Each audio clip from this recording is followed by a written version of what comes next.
Welcome to the Via Stoica podcast, where we discuss Stoicism, the ancient philosophy of living the good life. I'm your host, Bryce, and I'm joined by my co-hosts, Benny and Brendan. We are here to help you apply Stoic wisdom to your everyday life, no matter what obstacles you may be facing, whether it be work stress, relationship issues, or just the general ups and downs of life. Stoicism has something to offer us all.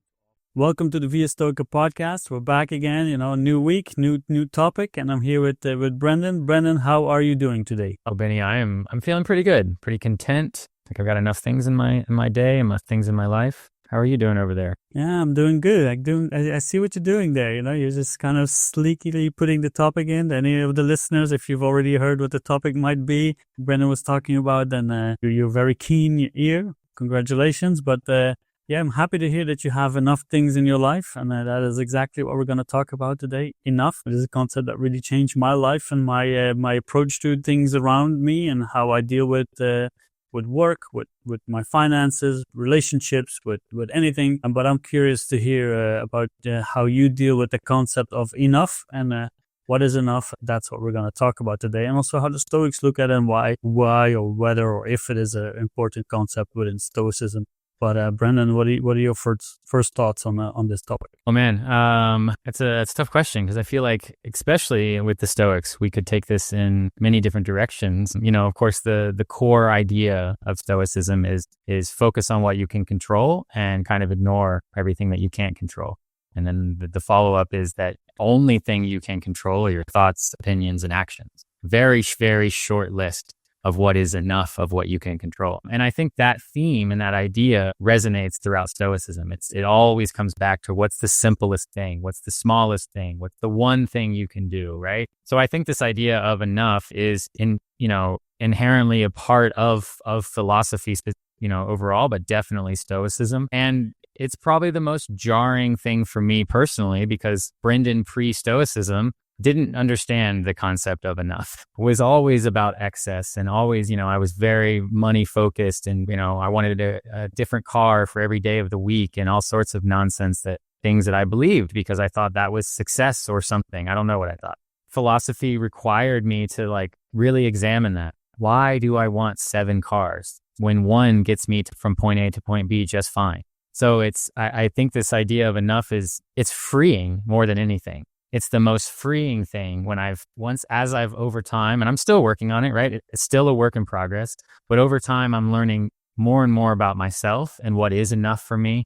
How many, what do I need to do week to week? What activities are important to me? What activities do I want to avoid? As I learn more and more enough about myself, I learn what is enough for me. I learn that level. So I think it's just a really good self-examination. And I think understanding where your level is and where you can get that level to, because I do think that getting kind of what you want down to the smallest things is the way that you're most agile. That's the way I've kind of built my life. So I do think that it is a way to alleviate a lot of stress and anxiety in our lives. A lot of the stress and anxiety that people experience is because they don't have something.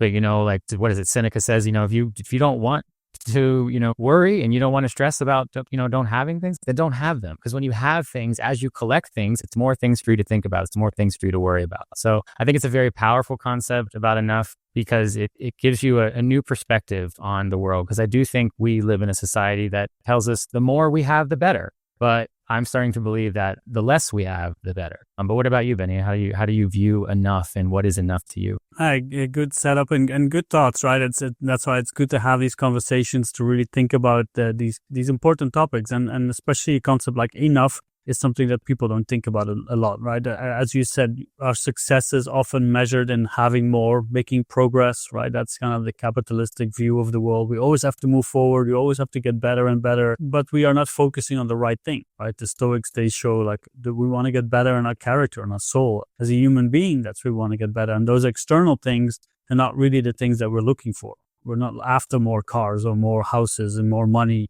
Because again, when you die, you're not going to be able to bring that with you, right? You're going to have to pass it over to the people after you, and they're probably going to have to pay a lot of taxes over it. So again, that's another topic for maybe another different podcast entirely. No, I think that this is such an important concept. And funnily enough, I really came to focus on this topic when reading a book on personal finance about your life or your money. And it wasn't any Stoic related thing, but they calculated what your enough was, right? There's like, if you want something, you want a car, you want a house, let's calculate how much time you have to spend to get it. Not how much money, but how much time, right? And let's calculate how much time you have to, use to get dressed to get to work, to drive to get to work, not just to spend the 8 hours in your job, but everything else around it and everything else that you have to do or have to let go. And so it becomes to kind of prioritizing and really, understanding how you want to live your life. And the Stoics, the end goal is to live peacefully. So I like what you said there, the more you want, the more gonna be, there's gonna be friction. And,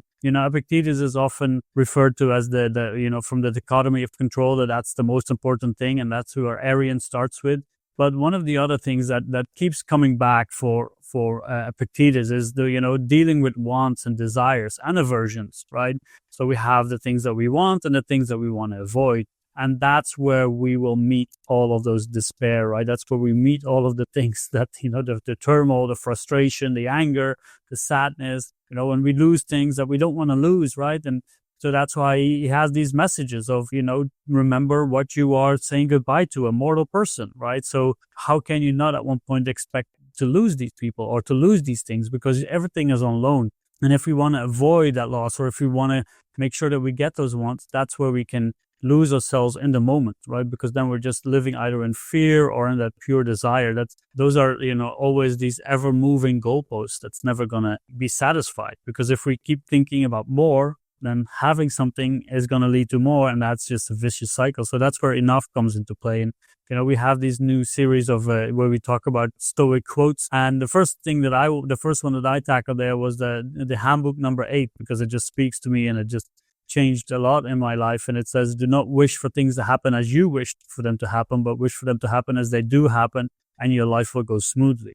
And that's where we've got to focus on more on that kind of that gratitude, appreciation for the things, instead of keep wanting more and more. And so those are kind of my first thoughts. Again, this is a very powerful concept. And I want to see, how did you, Brennan, develop the enough for you personally? What does that kind of mean to you, and how did it manifest itself as you start to develop the integration of that concept for you? Yeah, no, I think that's the most important thing to talk about here, is the practical part of it, because we can go back and forth on quotes and who said what all day. But I think that sitting down and kind of nitpicking and pulling it apart is really where the value is. I had a journey over time. It was a process for sure. I had the insane idea in, 2017 to just leave the country. I was going to sell everything and leave the United States, because I wanted to start my company, and I thought I would do better if I was in a country where the dollar would go further. So I was trying to kind of economically think about,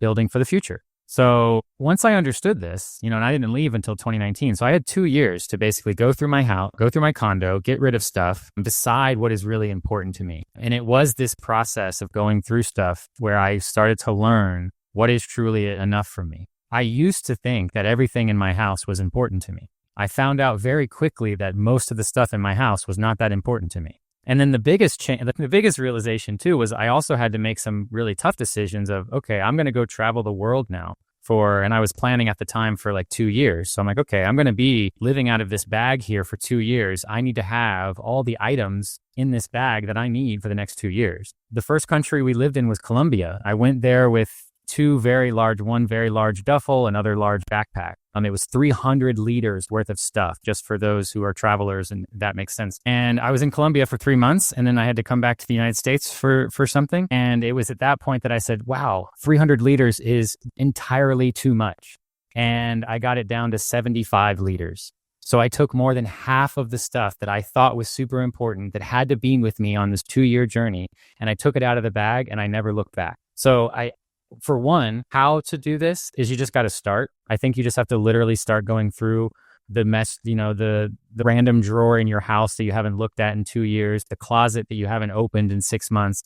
You need to go through these places and just start kind of purging, because I think enough really starts with physical stuff. I know that's not the only way that we can talk about enough, but to me, and obviously I'm biased because this is how I did it, but to me that like going through your stuff is a much easier conversation to have with yourself than deciding if these friends should be in your life, or if these family members need to be in your life, or if these activities or jobs need to be in your life. Those are much more difficult conversations. But do I need to hang on to this t-shirt? Do I need to hang on to this pair of pants that doesn't fit me anymore? Like, these are the questions that are easy. And as you do that over and over again, and by the way, I kept a note on my phone. I got rid of over 1,000 items. So I did a lot of decisions. A lot of decisions came down as I'm debating these 1,000 items I got rid of. So how to do enough, I think, is just to start. And then, pick the things that are most important to you, right? Things, keepsakes, photos of family members, things like that are easy. And then some other things are more difficult to decide on, right? But again, just starting the process, I think, is kind of the best. But to me, I really had to look into my heart and say, okay, what's most important to me? What do I enjoy doing day to day? Even down to my clothes. What's the t-shirt that if I had to wear one t-shirt for every day, it would be this one? That's how I kind of thought about stuff, is if I only had one, which one do I want? Because I just think that as you get more stuff, that enough bucket just gets bigger and bigger. It's a bucket that can grow infinitely. So you have to be the one that controls it and says, no, I don't need 25 pairs of pants. I only need 5. And these other 20 can go to a good cause. I'll give them to a charity. And that's the other key part. As you get rid of stuff, you get to give it away. And that's a ton of fun. But that for me was kind of the journey. And then of course, as I went along and got rid of my stuff, then I started to examine my personal life and what do I do day to day and week to week and month to month, and how am I spending my time, my most valuable asset, time. And that's what you were speaking to about time kind of equating to our stuff. How many hours do you have to work? I can't begin to tell you the calculations I was doing in my head as I was donating thousands of items to say, wow, I worked for hours to acquire this stuff. And now I'm just giving it away like it's nothing. So I'm literally giving my time away. So then I started to look at things and acquiring stuff as time. And I don't have a lot of time on this earth. So I'm not trying to give it away for a video game or this thing that I'm not going to spend, really bring value to my life. So that's how I do it. And then, but I know that you have a similar journey, Benny. Obviously, you've been traveling as well. So while it might be similar, I think your situation, interesting to hear kind of your perspective on it and how you went down that path. Yeah, no, it's really interesting to hear to you. And I think, a backpack might be actually the best tool to figure out what's enough. After a trip, you just see what's at the bottom. And the same thing maybe at home, like to see the thing that got the most dust and that's up in the attic that you haven't thought about. Maybe people go up to their attics, the listeners, and or wherever you store your stuff, and you just really like, hey, I didn't even remember having this. Oh wow, that's a good sign of maybe you don't need it. But I think there's a lot of it is kind of wanting to be prepared. Like I've never been one for clothes. Like I don't really have that kind of fashion eye. Like that's why I'm not allowed to go shop by myself, by my friends and family, because I just don't have that gift, But it's also, I just don't really value this thing. But there's a lot of people who want to be prepared, and I have the same. I don't really know that sense but I want to look good, right? You want to be presentable and you want to be prepared for everything. So that's why you want to bring everything. But what if we here? But what if this? What if that? Like we forget that we can always buy things if we really need it, and if we feel like, oh, I need something now that will make my life easier, that will spare me from time, or that will make it a little bit more comfortable, then go for it. But make sure that you ask that question, like, do I really need this? Do I need this? And we had an episode about minimalism a while back, right? And that's where we talked about these things as well. So for me, I think, just kind of, for me, the real eye-opener came from when I went to Dubai. Obviously, we've been traveling. I've been living abroad. I'm from the Netherlands. I've been living abroad for about 15 years now. I've been going a little bit back more often back home, like in the last couple of years. But when I went to Dubai, that's really when I started to see like and especially the last point that you made, about the time that you spend doing a job. Like I was doing a job. I was working in education, and I was doing a job that wasn't too challenging at the end. Teaching there was quite challenging, but at the end I was working for the assessment department, and I was there in the office, and the job was, mentally challenging, and I really learned a lot about writing, proofreading, all of those things, and how the examines work. But I was sitting there in the office and thinking, I'm wasting my time, right? I want to do something more, especially when I started on that Stoic journey. Is like, this is what I want to spend my time on. So when I had to at one point make that decision, and I made this decision, before, but like I want to go out, I want to leave this place, but when do I do this? Do I keep working for another 5 or 10 years? And when I got to the office job, I sat there and I was like, I don't want to spend my time this way. I don't want someone else to dictate. You have to be in at this time and leave at this time, and you have to wear these things and all that stuff. Maybe and I could still do another job, right? That's not a thing. But I felt like this is not how I want to spend my time. And if I want to use my time wisely, then let me go somewhere else, right? In the minimalism episode, we talked about how I sold everything after I left Dubai, which was another freeing thing, right? And I've always been someone who is kind of minimalist. I don't know how much my backpack is. I think it's 75, but my entire life fits in this backpack, right? Which is great. But I figured I want to spend my time learning about philosophy, talking about it, sharing this thing. And that's what I want to do. So then you have to ask yourself, how much money do I need in life, or how much really do I need? And once you start to figure that out, then you can start to make the calculations that maybe I can work 1 day less. Maybe I can work 2 days less and focus those other 2 days on what I really want to do. Then those first 3 days will get a lot more sense and purpose because they're allowing you to do what you really want to do. So then you would see the benefits of maybe making a step back financially, but you could see that you're actually filling yourself with some purpose. And even a job you might not like, right? Because there's so many people, maybe listeners as well, they get stuck in this job that they don't like. But that's because they are stuck because they're chasing something that they want, right? There's something that you want to fulfill your life with, and you can't do it with your current situation because you have these standards, because they're superimposed by society, by your loved ones, the people around you. Maybe you're comparing yourself with others. But if you really see, like, what do I need? I don't need as much as I thought. I'm fine with, the enough that I have. Then you can scale down on your work. You can spend your time, your valuable time, on things that you really find valuable. And that's what I used in my time in Dubai. I figured, like, okay, let me do my job as good as I can during my working hours, but spend all the rest of the energy on what I really want to do. I was working long days doing my job and then doing the things that I really loved. And then at one point I figured, now it's time for me to leave. Now I can spend all my time there. I'm not saying that that's easy, or then you start to, the mental pressure is still there and all that stuff, but at least you feel fulfilled.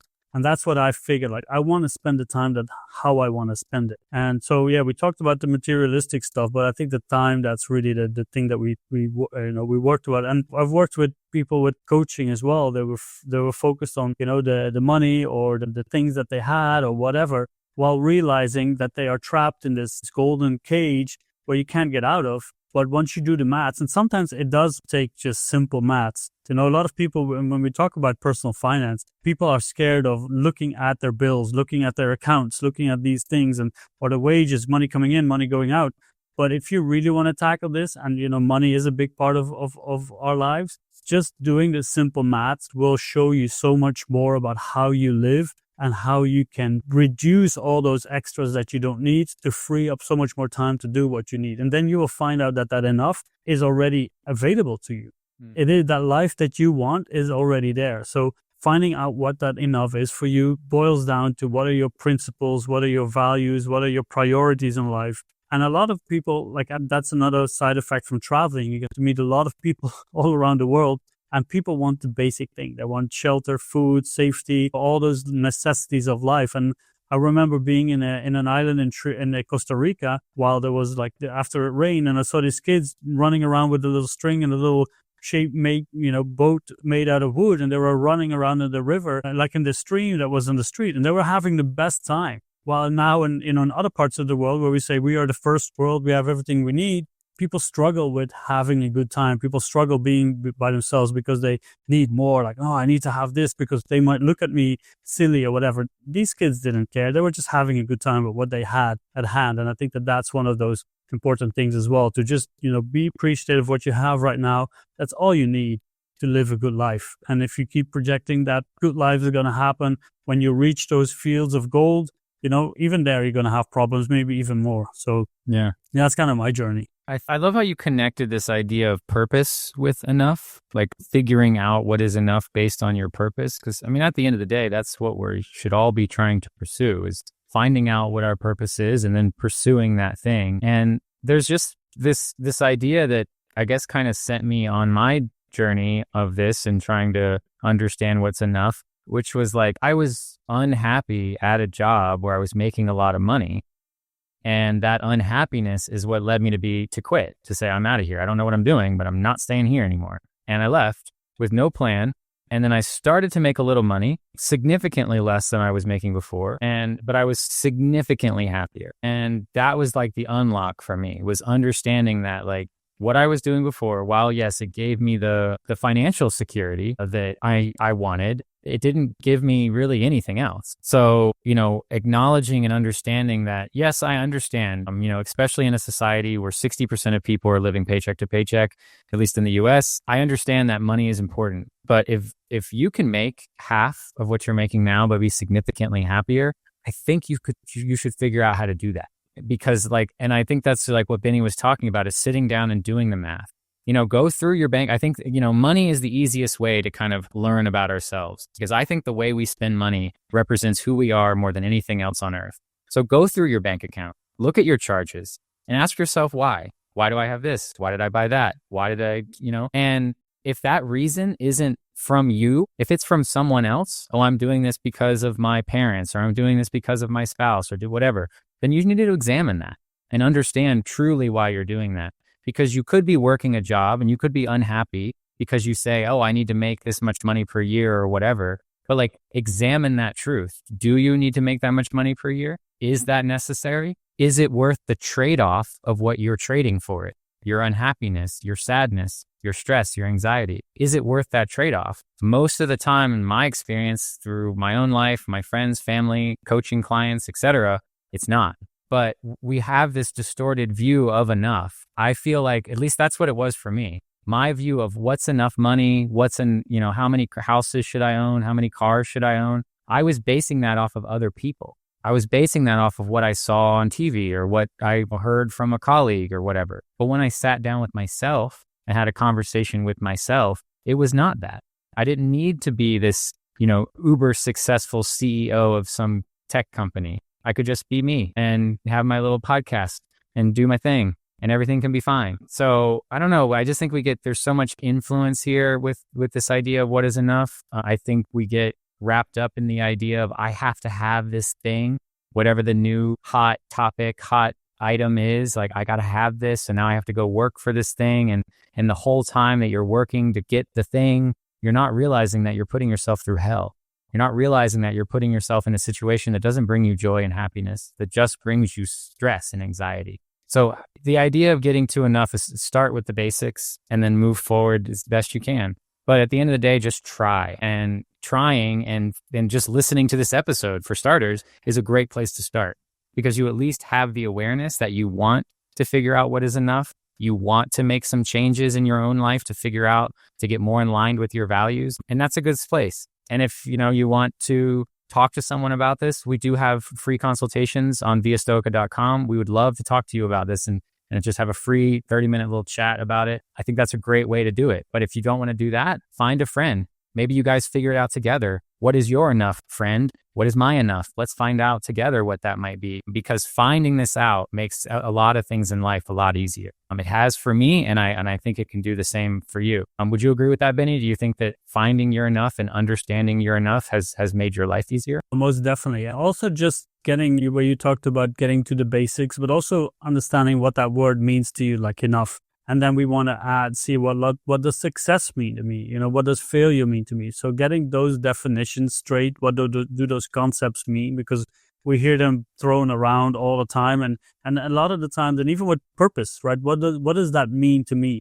And a lot of the time, this feels like we have to do something world changing, right? I've got to be remembered. I've got to have this legacy, and I've got to want more as well with recognition. That's where we're being drawn to with all these followers and with the social media. No, I've got to be an influencer. I've got to reach more and more people, right?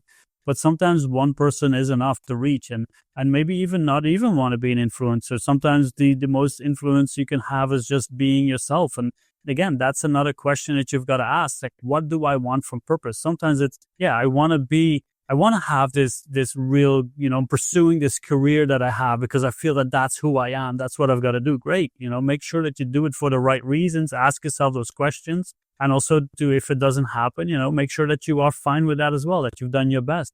And maybe you just want to spend more time with your family, where you say my 9-to-5 job is a great way for me to go to work, do my thing, get my money, and spend as much time as I can with my family, with my loved ones, or maybe doing a certain hobby or doing something else, right? So that's where you've really got to go and ask yourself the questions, what is important for me? And then you can align and adjust everything else, and you'll see that things will start to make more sense. And you will see that the superfluidness of all the other stuff you can get rid of and don't even need, that you thought would give you happiness, right? Because a lot of the times we feel unhappy with the present moment because we see everybody else having more or having different things, and they appear to be happy with it, right? Someone is in a new car. Look at them. They're in a new car. I wish I had that car. Let me work hours and hours to get that car. And once you're in that car, it'll last for like maybe a day or something. And then suddenly you're just in another car and no one's looking at it again because there's going to be another one, right? So we've got to really be careful about how we want to live and how we want to design our life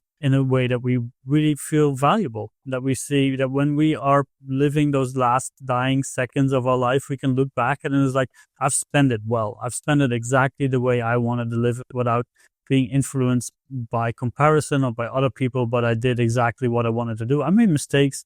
I could have done things better here and there, but at least I've tried to go my way. And that's something that I keep in mind when I think about doing things and with money or with possessions or with everything else. I was like, is this really important to me? Do I really want to spend all this time doing this stuff? And in certain ways it is, right? With the philosophy, the things that we're doing here on the podcast, it definitely is.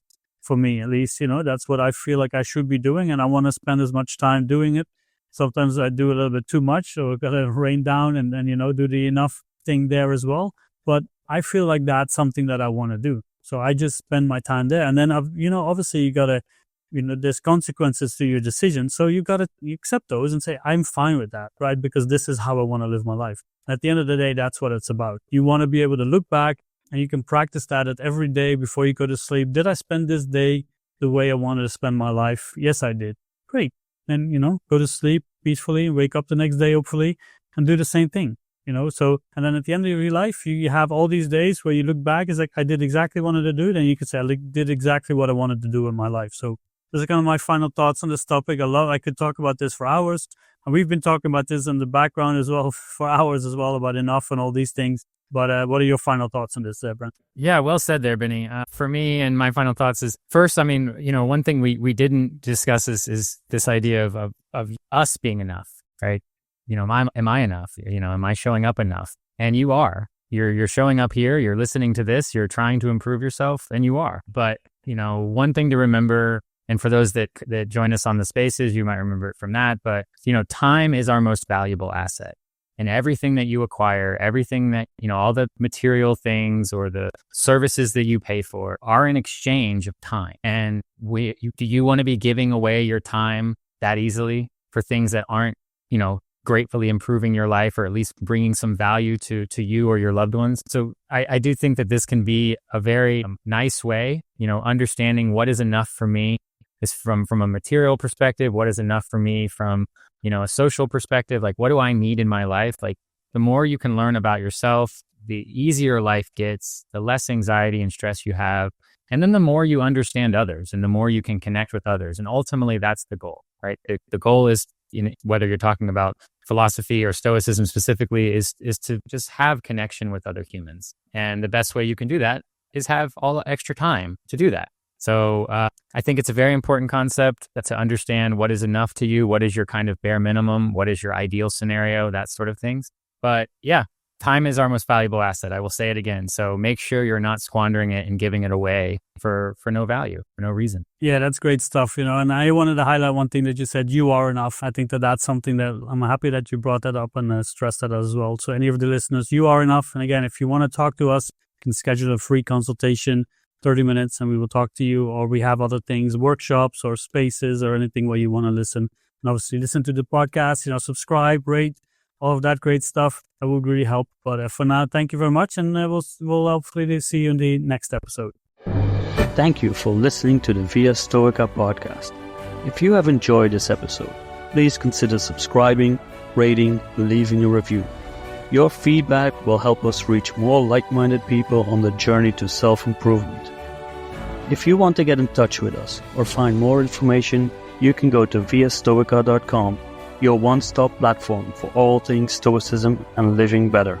And remember, virtue is the only good.